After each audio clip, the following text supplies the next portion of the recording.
नमस्कार दर्शक बंधु मु चिन्नू आपण मानक पय नै आछि माछ मंजीर भजा वीडियोटा को लास्ट पर्यंत देखिबे। चलंतु आमे बे माछ मंजी भजा प्रस्तुत करिबा। चलंतु माछर मंजी भजा आज आमे बनेबा। एथरे आमे मु नैछि माछ मंजी नैछि सेथरे मु प्याज छोट छोट करी काटि देछि, कंचा लंका नैछि, हळदी पाउडर आ लूण मु एथरे सब पके देछि, ताको मु गोळेगी रखि देछि।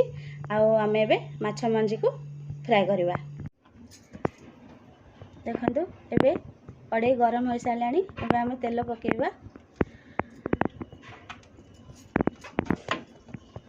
तेल ताती हेलानी। एबे आमे मंजी को पकेइबा सेथरे।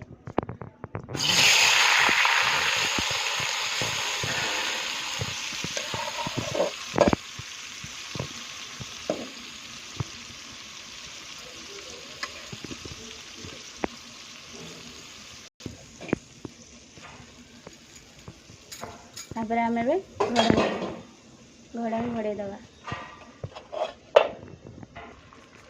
देखंतु आमे बे मंजी को नेउटिबा।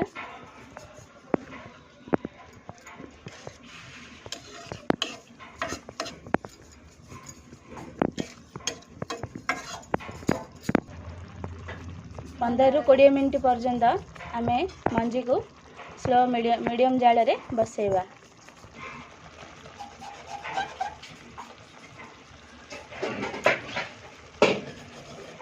मझिरे मझिरे एमती टिके देखिबे।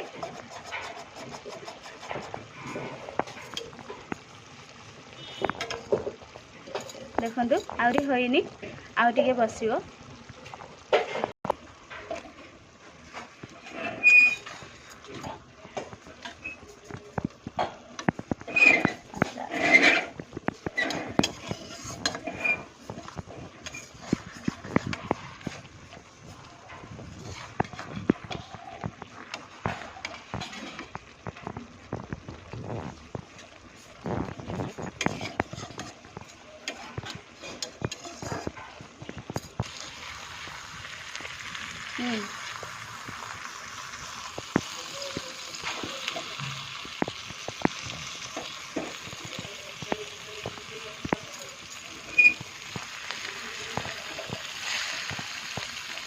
देखंतु लेफ्ट साइड भाजी सालानी।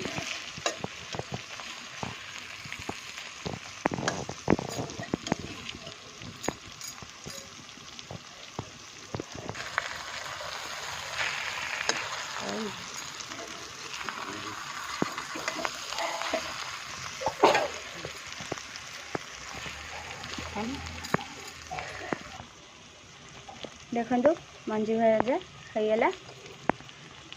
आमे एबे आको गोटे प्लेट को बाहर कर दबा। देखंतु फ्रेंड्स माछ मंजी भजा बनिगला। आपण माने भी यही प्रोसेस रे माछ मंजी भजा प्रस्तुत करंतु। जदि आपण मानको मोर ए रेसिपी पसंद लागिला तबे मोर चैनल को लाइक एंड सब्सक्राइब करंतु। रहुची नमस्कार।